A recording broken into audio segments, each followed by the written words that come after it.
유대인들이 애굽 땅에서 약 400년을 종살이를 하면서 한 민족을 이루게 됩니다.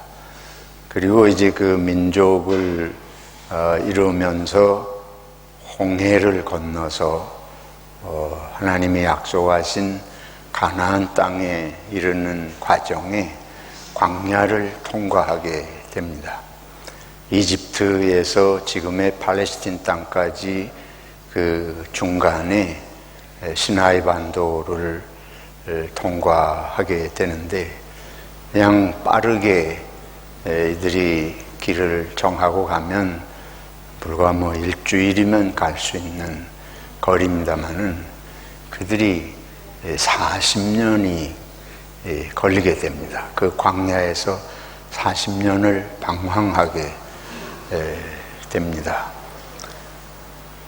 그들이 그 광야 40년 동안 가장 두드러지게 성경에 나타나는 모습은 눈만 뜨면 불평하는 거예요. 그리고 다투고. 근데 그게 우리가 생각해 보면 그럴 수밖에 없으리라고 짐작이 됩니다.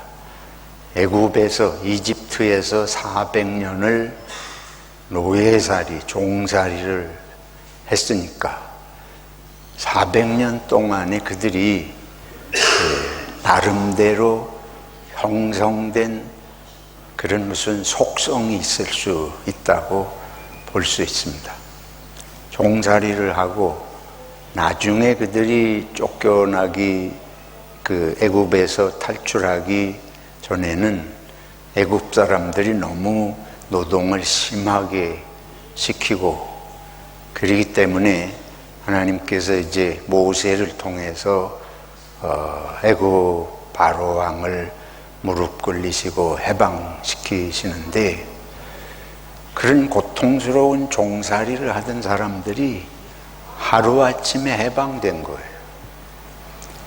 그러니까 자유인으로 어떻게 살아가야 되나, 자유인으로 살아본 경험이 없어요.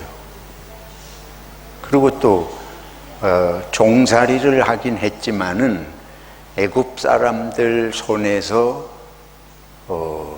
이렇게 얻어먹는, 주는 대로 받아먹는 그런 생활을 이제 했다가 광야에 오니까 거기 농사지어서 자기들이 이렇게 먹을 수 있는 이런 정착 생활이 아니고 하나의 가나안 팔레스틴 땅을 향해서 가는 여정 속에, 과정 속에 있으니까 날마다 눈만 뜨면 먹고 마실 양식과 물이 문제.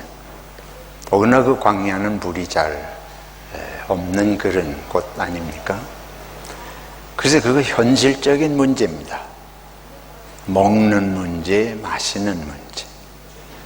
이제 우리 성경을 보면 하나님께서 메추라기도 보내주시고 만나도 주시고 또 마라의 쓴물이 단물로 변해서 기적이 돼서 마시게도 하시고 하는 스토리들이 있지만, 그러나 그것이 우리들이 생활하는 것처럼 먹을 걸 미리 준비해 놓고 또 집에 없어도 돈만 있으면 슈퍼에 가서 아무 때나 살 수 있고 이런 환경하고는 전혀 다른 상황이니까 매일매일 생존의 위협 속에서 걱정하고 근심하지 않을 수 없는 게 현실이지요. 그래서 종살이 하다 자유인이 됐는데 이거 어떻게, 스스로 어떻게 살아가야 되나.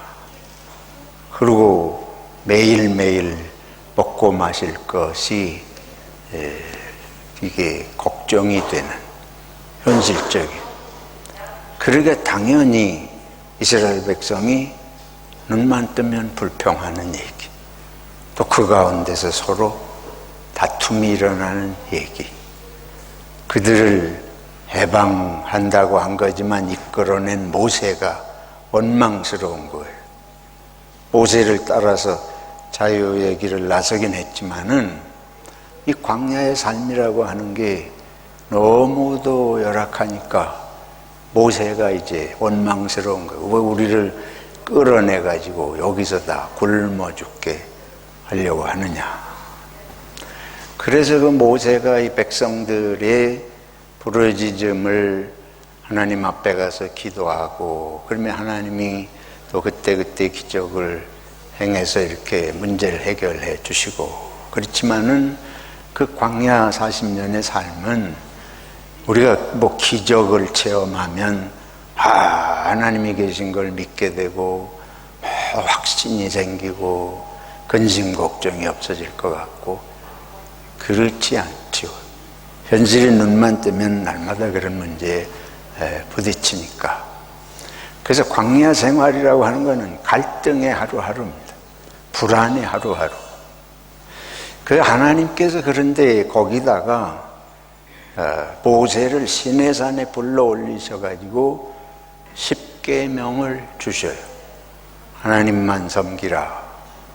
그리고 부모를 공경하고 도둑질하지 말고 살인하지 말고. 왜 하나님께서 또 계명을 주시는지.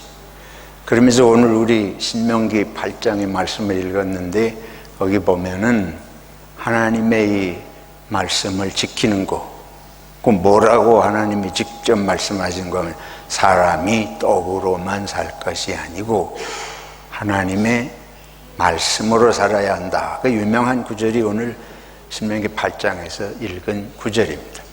그리고 또 하나님께서 이 광야의 삶을 통해서 낮추신다. 아니, 이 이스라엘 사람들이 애굽 땅에서 안 그래도 종살이를 했는데 광야에서 또 낮추는 시험을 하신다는 거예요.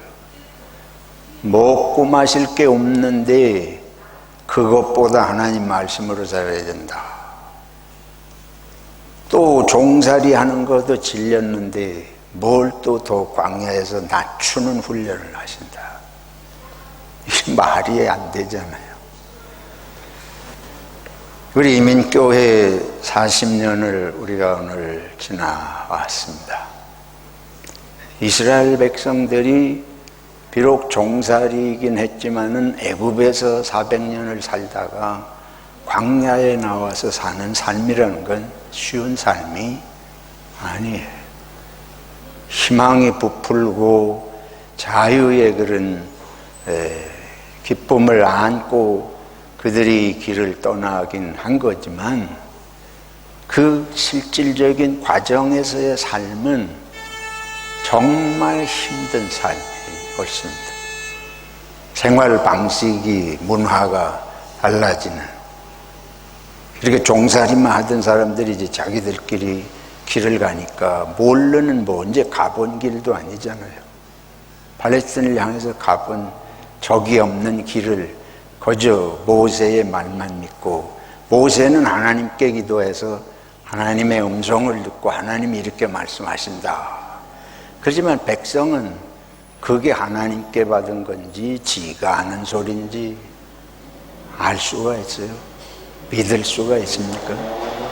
그러니까 이게 뭐 뒤죽박죽인, 그것도 성경으로 보면은 약 200만 가까운 숫자가 동시에 이동을 한 것으로 이렇게 추정이 됩니다. 장정만 65만이라고 그랬습니다. 그러니까 그 많은 사람들이 이걸 정처 없이 그렇게 가니까 얼마나 혼란스러웠겠나. 근데 그런 상황에서 하나님이 가장 기본적으로 주신 10가지. 첫째가 하나님만 섬기라.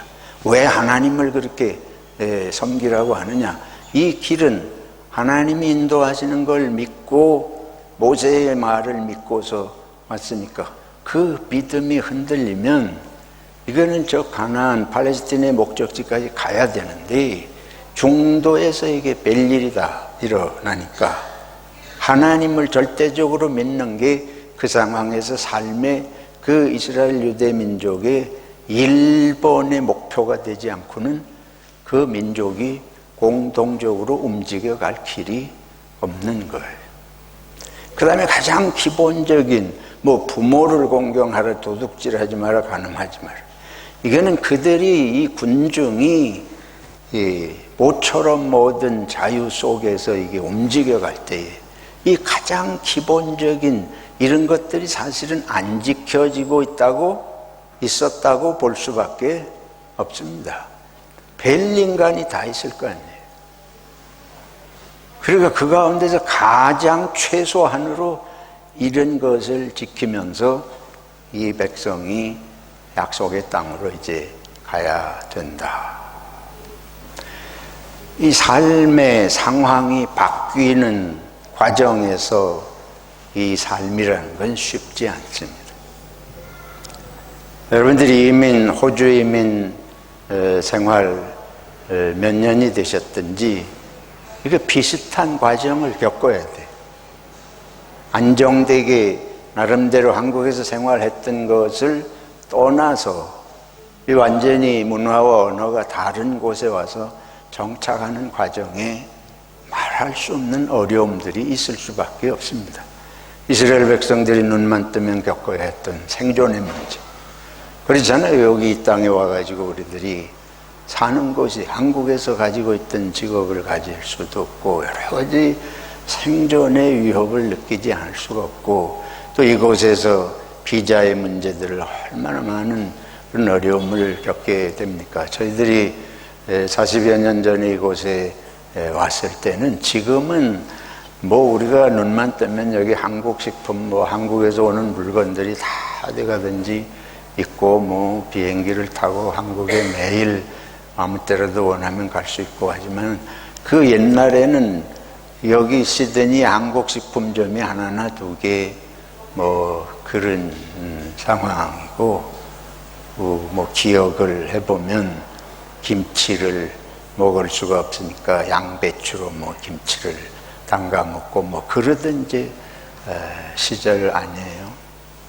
그래서 정말 어렵게 처음 오시는 분들은 집에서 손님을 혹시 모시고 싶어도 밥상 하나가 제대로 없고 뭐 이렇게 조그마한 박스 같은 거 플라스틱 박스 위에다가 신문지 깔아놓고 밥상처럼 하고 뭐 그런 것이 한국에서 우리가 그렇게 살던 것이 아닌데 이곳에 와서는 그런 삶을 어느 정도 살아야 되고 그때는 모이면 화제가 비자 사면령이 언제 나나 뭐 설이 된다 정초가 된다든지 무슨 호주의 국경일 오스트레일리아 데이가 된다든지 뭐 이런 여왕 생일이 된다든지 하면 전부 관심이 이번에는 비자 사면령이 날 것인가.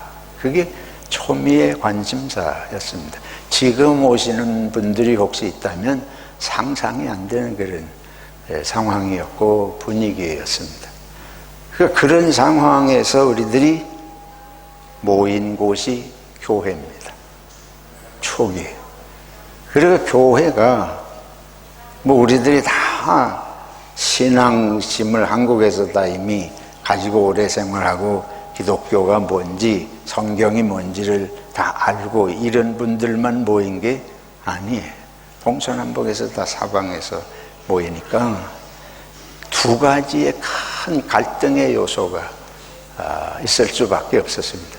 첫째는 사회적인 현상이 문화가 다른 곳에 우리들이 와가지고 겪는 어려움이에요. 한국의 문화의 몇 가지 특징을 해보면 첫째가 이 동양 이 유교 문화가 있는 동양 문화의 첫 번째 특징은 체면 문화입니다. 얼굴이 깎이면 안 돼. 면이 서야 돼.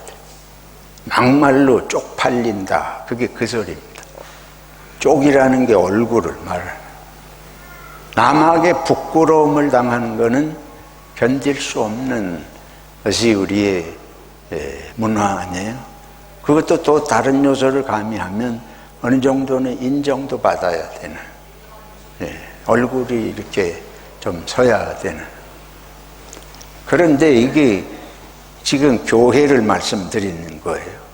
교회에서는 성경 말씀은 날마다 하나님의 말씀 앞에서 우리 자신을 회개하라.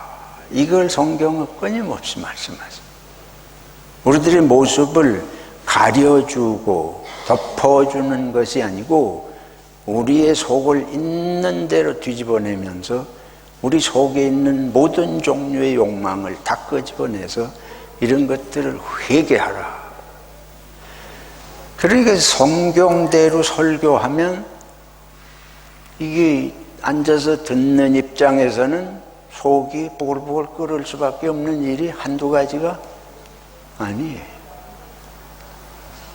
저 자신도 그런 거를 뭐 다 교회 다니면서 경험을 했습니다. 안 할 수가 없어요. 예수 그리스도는 우리의 죄를 대신 십자가에 지고 가신 분이다. 이러니까 뭐 죄의 문제가 기독교에서는 심각한 문제가 되잖아요. 그리고 이 성경을 읽다가 보면 또 그걸 성경대로 설교를 하면 반드시 그런 우리 속에 감추어진 모습들을 적나라하게 이제 얘기할 수밖에 없는데, 문제는 설교하는 목사는 전혀 모르고 하지만 듣는 입장에서는 꼭 나를 알고 두고 말하는 것 같아. 그리고 마음이 편치를 않죠. 갈등을 겪을 수밖에 없는 요소가 있습니다. 두 번째는 한국 문화의 가장 핵심적인 요소의 하나는 서열 문화라는 거예요. 어디 가든지 서열이 있어요. 물 한 모금도 이게 다 서열이 있어.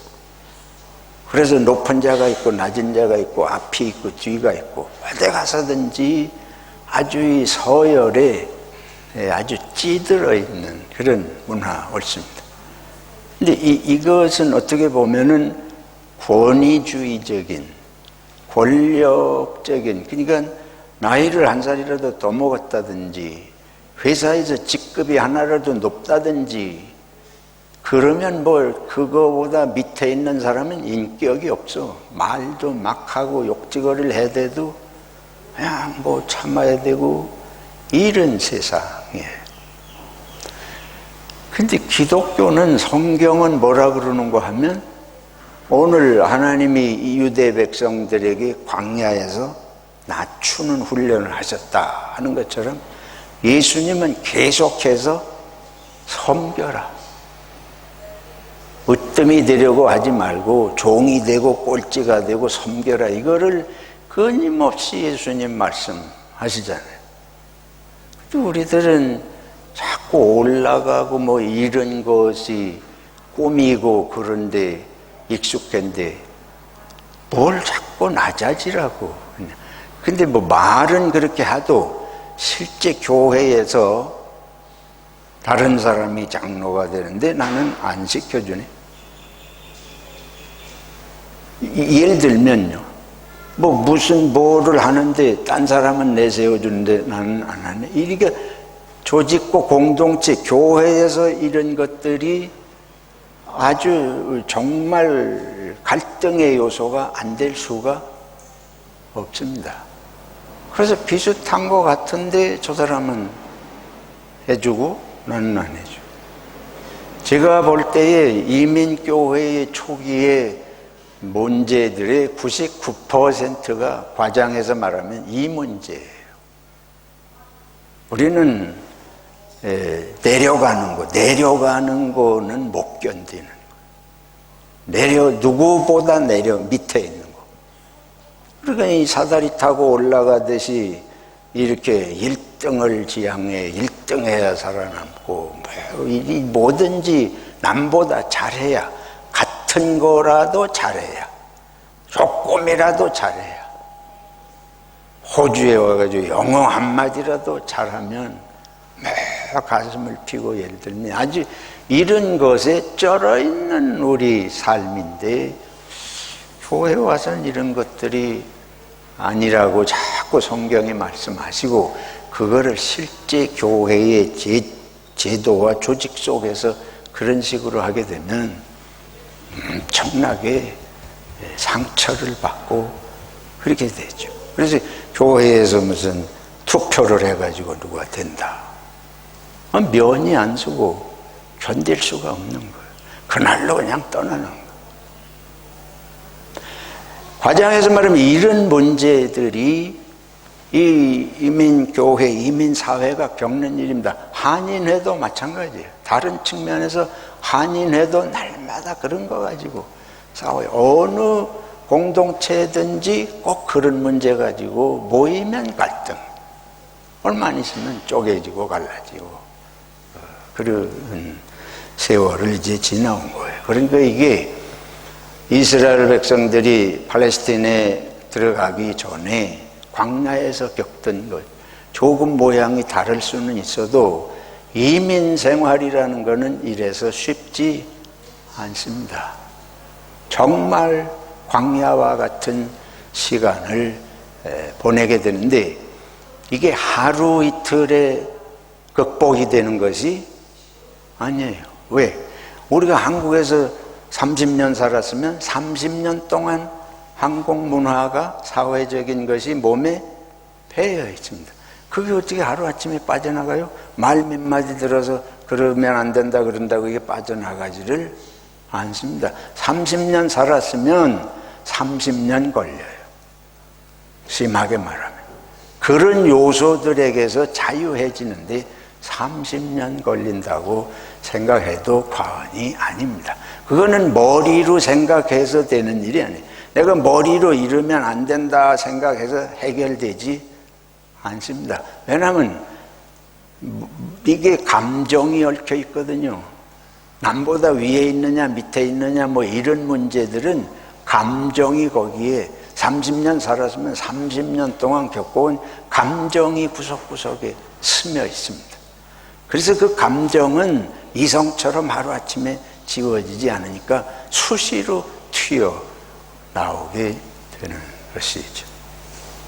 말씀드리려고 하는 것은 기독교라는 게 뭐냐, 이 성경이 가르치는 이 말씀은 우리들이 사회 속에서, 문화 속에서 겪어오는 요소들과 맞지 않는 말씀들을 너무 하기 때문에 이 성경을 정말 진리로 알고 이거를 받아들이고 살아내려고 하면 먼저는 내 속에 갈등이 일어나고, 왜? 내가 그거 받아들이기 싫거든요.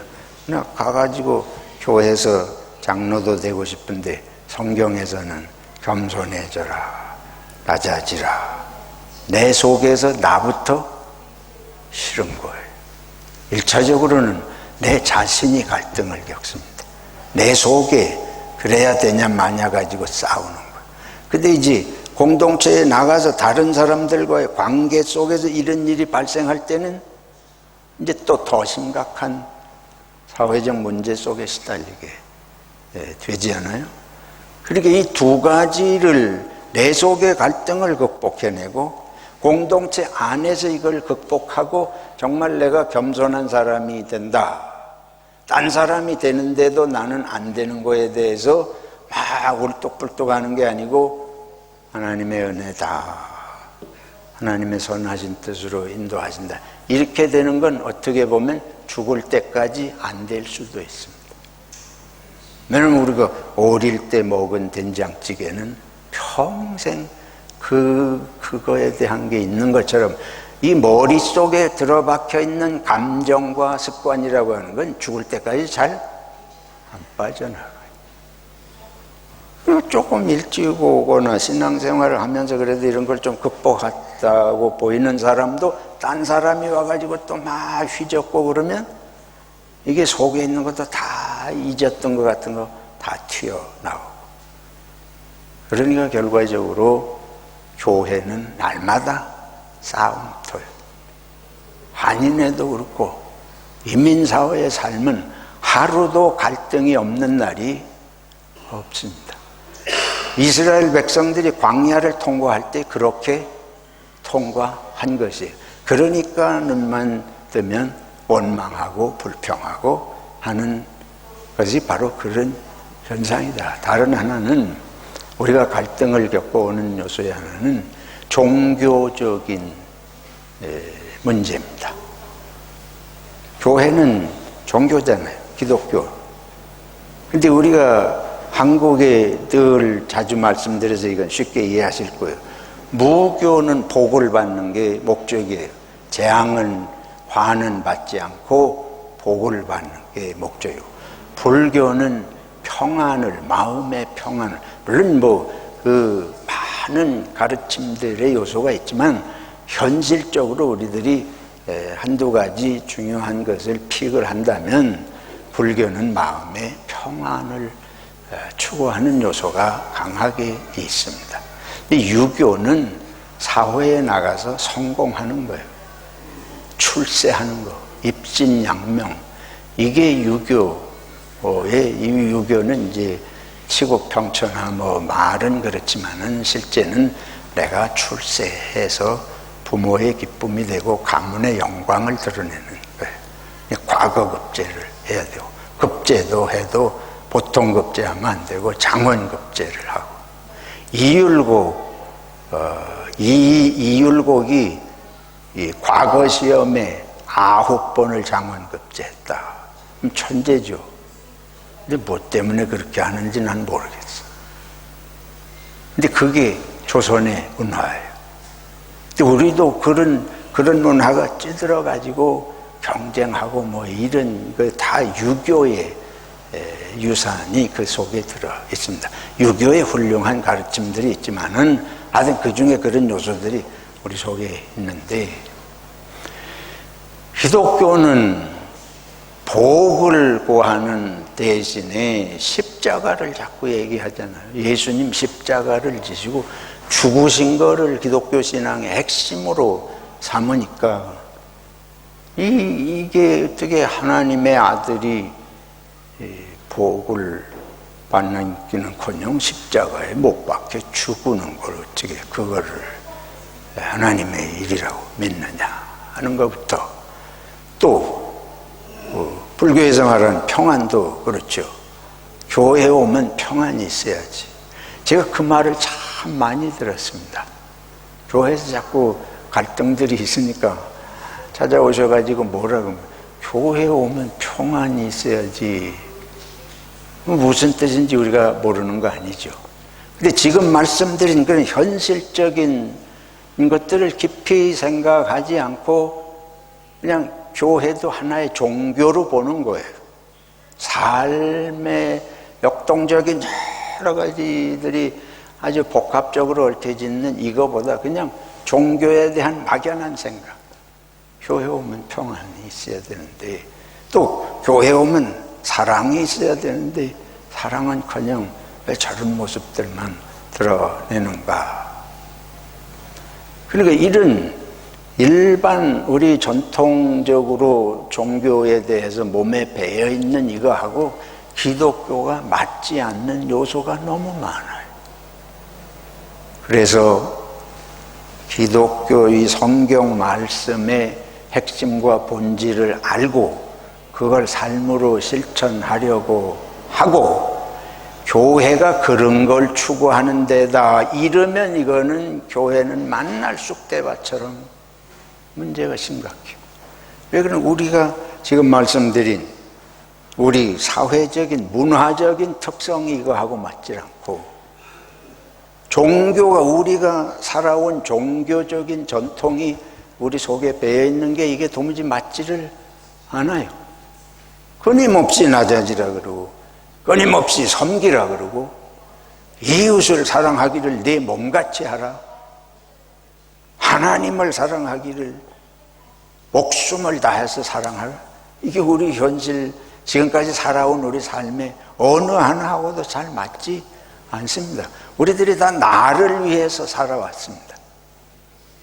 종교적인 전통도 나를 위한 것만, 나를 위한 종교를 해왔지, 종교가 이웃을 사랑하기를 내 몸같이 하고 예수님처럼 이웃을 위해서 자기 목숨까지라도 주라고 하는 것이 이게 성경의 시작부터 끝인데 우리가 그거를 정말로 그거를 붙들고 살아야 되나? 이게 힘들잖아요. 어렵잖아요. 결론적으로 우리들이 걸어온 40년은 이런 갈등의 나날이었음을 말씀드리는 것입니다. 그리고 이 갈등은 정말 예수 그리스도가 걸어간 오늘 우리 마태복음 16장 16절로 18절 교회는 예수 그리스도의 교회다. 교회의 터가 예수 그리스도고 교회의 머리가 예수 그리스도라고 하는 걸 지난 며칠간 저희들이 집회를 통해서 살펴봤는데 정말 교회가 그런 곳이라고 고백을 하고 내가 그 예수가 하는 말씀을 따라서 내 삶을 살겠다고 하고 실천하려고 하면 쉬운 일이 아니다. 내가 이 가는 길이 쉬운 길이 아니다. 교회가 왜 그러냐 하고 한마디로 쉽게 뱉을 수 있는 것이 아니다. 그 교회는 남이 아니고 누굽니까? 나 옳습니다. 우리들이 뭐 소망교회가 이런 교회 되게 해 주십시오. 소망교회 없습니다. 저것도 무슨 소리야. 내가 예수 그리스도 안에서 내가 그렇게 변화되지 않는데 소망교회가 그렇게 될 수가? 소망교회가 어디 따로 있어요? 나는 소망교회 밖에 있고 구경꾼입니까? 그러면 소망교회 교인들은 나는 안 되는데 소망교회인데 다른 교인들은 어떻게 저절로 됩니까? 그래서 지금까지도 완성된 교회란 없고 예수 그리스도를 참으로 따른다고 하는 것은 성경대로 하면 다시 태어나야 된다. 다시 태어날 결심을 하고 이 길을 가지 않으면 갈 수 없는 길이다. 그리고 이게 내가 이거부터 알아야 세상에 나가서 이웃에게 형제 자매에게 예수 믿으시오 하고 한마디 하기 전에 저 사람이 나를 보고 어떤 삶을 나를 보고 뭐 예수 믿으면 어떻다는 거야? 당신이 예수 믿어서 어떤 사람이 됐다는 거야? 나한테 좀 보여줘봐. 저부터 이게 자신이 없잖아요. 완벽한 모습으로 우리들이 보여드리지 못해서 죄송하지만은 그럼에도 불구하고 복음을 전해야 하는 것은 먼저는 이거부터 알아야 되고 내가 그리스도의 말씀으로 내 속사람이 정말 변화될 결심을 하고 근데 내가 이게 안 되기 때문에 또 십자가를 지신 예수님을 의지한다. 이게 확실하게 서야 전도할 용기가 나는 줄로 믿습니다. 이게 내가 돼서 전하는 것은 아니에요. 그러나 되지 못했는데 예수님이 그렇기 때문에 나의 죄를 지시고 십자가를 지셨으니까 이게 구원의 소식이고 이것 때문에 내 형제자매 이웃들에게 예수를 확신을 가지고 전한다. 그러나 한편으로 부족하지만은 노력해야 됩니다. 노력하는 모습도 없으면 그야말로 성경이 말하는 마딜은 소금이 되는 거예요. 어떻게 노력해야 되냐? 목사부터 노력해야 되는데 거짓말하지 말아야 돼. 무슨 소리냐? 성경이 말하는 예수 그리스도를 좀 있는 대로 전하려고 그래야지 예수 믿으면 복 받는다만 가지고 안 되는 거예요. 예수 믿으면 성공하고 하나님이 기도에 응답해서 잘 된다는 것만 가지고는 속임수가 될 수도 있습니다. 하나님은 복을 주시기도 하고 잘 되게도 해주시는 것이 틀림없어요. 그러니까 하나님을 믿지.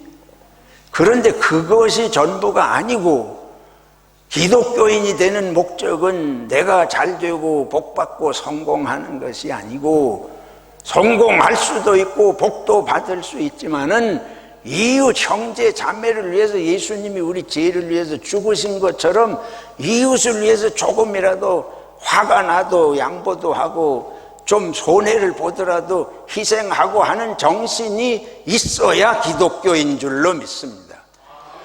근데 이게 한국에서 기독교를 무당 종교처럼 자기 평안이나 성공만 해야 되는 것처럼 보이니까 기독교가 이게 죽을 쓰고 땅에 떨어져 교회가 용서하시고 들으세요. 거리에 가면은 교회가 어마어마한 건물을 지어대고 그러는데 그런 노력도 뭐 필요하겠지만 교회 사실 그렇게 어마어마한 건물 지을 이유가 뭐가 있습니까? 교회가 그렇게 몇만 명씩 모여야 될 이유가 뭐가 있습니까? 꼭 몇만 명 모이는 교회에 나갈 이유가 뭐가 있어요? 예수 믿는다면. 그래서 이게 우리가 세속적인 가치관이 교회에 들어와 가지고 교회를 집어 삼켰어요. 그러니까 교회도 잘 되는 사람들의 세상, 커져야 뭐가 복이 받은 거예요. 그거는 기독교 정신 아니지 않습니까? 예수님은 하나님의 아들인데 맨날 어려움 겪으시고 십자가에 못 박아 죽으시잖아요. 이게 기독교의 본질인데 당신이 뭐 잘못이 있고 뭐 자기를 위해서 뭐 하다가 돌아가신 게 아니고 병들고 가난한 사람들 돌보고 치료하시고 하나님의 나라 말씀 전하시다가 근데 누명을 쓰고 십자가에 죽으시고 한 건데 오늘 우리들이 제가 좀 길게 말씀드렸습니다만은 창립 40주년 하루 무슨 행사를 멋지게 해가지고 뻔듯하게 그냥 한 방에 뭐 보이면 끝내는 식의 이건 아무 의미가 없습니다. 이제는 이스라엘이 광야 40년을 끝내고 팔레스틴 땅에 들어가 정착해야 되는데 거기 들어가 가지고 또 애굽의 권력 가지고 강대국 행세하던 그런 모습도 가서 이스라엘이 하면 해방받을 의미가 없는 거예요. 다른 민족을 이루라.